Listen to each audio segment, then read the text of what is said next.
What is going on, everyone? It is me, the Lone Vault Wanderer, here with a QuakeCon and Dishonored 2 and Prey update, if you will. Recently, Bethesda.net released all of their information for Bethesda's QuakeCon 2016 lineup of this year, and it was revealed that there would be exclusive gameplay footage of Prey and Dishonored 2 purely for attendees. So before I get started, the question for today's video is, what do you think of the fact that there will be exclusive footage shown at QuakeCon 2016 for Prey and Dishonored 2, similar to how at last year's QuakeCon there was exclusive footage for Fallout 4? Let me know in the comments below. Now, what I want to try and do today is, I guess, try and rationalize why at an event such as QuakeCon there would be purely exclusive footage just for attendees of these two particular games. And then maybe there won't be the hate that came about last time when it happened with Fallout 4. So please don't jump on my case, at least hear me out to the end of the video, and then we can engage in genuine and legitimate discussion.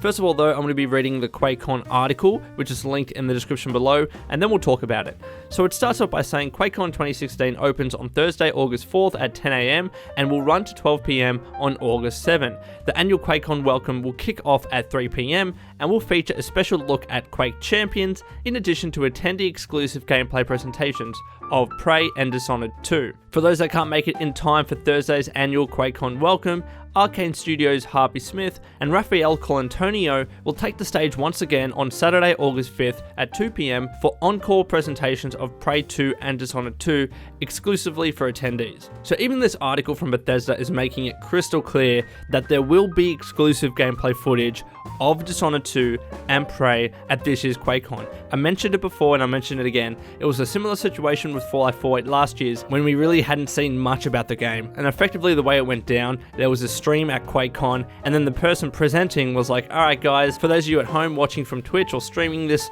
presentation, we're going to shut things off on your side, and we're going to have a special presentation just for those in attendance. And that's where the exclusive Fallout 4 footage came from, that funnily enough was uploaded to Pornhub later. And there were some people trying to record it with a mobile footage, like shakily behind two people's shoulders. It was pretty funny.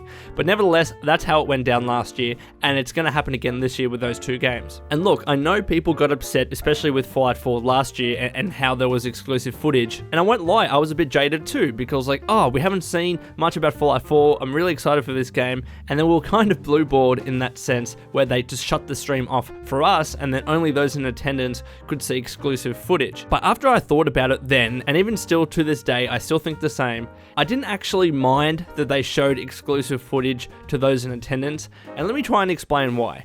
When you go to one of these events and you take the time and effort and spend the money to go, whether you live in the area or you're actually flying down or however you're getting there, long drives, whatever, you're putting in all this effort, you're taking all of this time to go to this event, and when you're there, it's nice to be treated. It's nice to know that you're being showed footage or gameplay or trailers, whatever, that no one else in the world is going to see, and that makes it a special feeling. You know, aside from the fact that this will drive ticket sales and it's a good business decision, it just makes people that go to the event feel really special about it. They're being effectively rewarded for taking the time and effort to go to this event, and Bethesda is rewarding them for it. And it's not like Bethesda's the only company that does this. So many companies show exclusive gameplay, whether it's at E3 or other events. It's a common thing for the industry, and again, aside from the fact that it's a good business decision, it really does legitimize the event. It makes people feel that when they go, they're actually seeing something special. They're not going to get the exact same experience if they just sat on their couch and watched on Twitch or whatever, or on YouTube. If they actually go, they're going to be treated. And I think that's important, because these events are important for the games industry. It is great to have gamers come together in a single or central location for events such as this, whether it's E3, whether it's Gamescom, if you're in Australia, whether it's PAX Australia. These events really make the gaming industry what it is. The ability to come together, to talk to other people that love games, to see this footage, to play demos, to talk to developers and publishers, all of those great things that come along with these events. I think it's a really important thing to have. But the only way that these events can be supported is if people actually go to them. They take a lot of time and money to actually produce. And again, one great way to actually get people to buy the tickets and spend all the money to actually get down to the event is showing them exclusive footage and exclusive gameplay. And that's why I'm okay with it. And I know that people like myself internationally, or maybe people that just can't spend the money at the minute to go to these events, simply can't go and they feel like they're being left out. I get that. I've been experiencing that throughout my entire life living in Australia.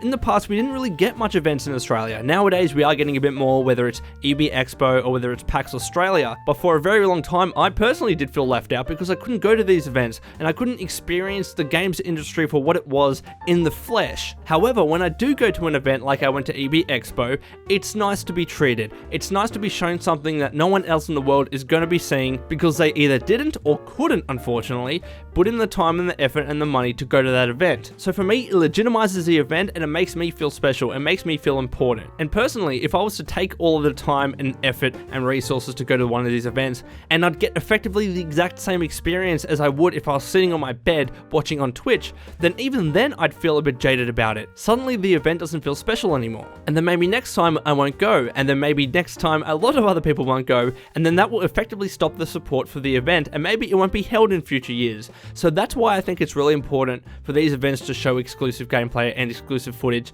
especially when we're going to get the game this year anyways. At least in the case of Dishonored 2, the game is coming out this year. Prey 2, not so much. I think it's going to be coming out next year sometime, or maybe even after that. But nevertheless, sometime soon, we're going to be seeing footage of both of those games anyways. So really, it's not the end of the world. But again, I would love to get your thoughts about this topic in the comments below, guys. Let me know what you think. And until next time, this has been the Lone Vault Wanderer. Please take care of yourself. And as always, keep fighting the good fight.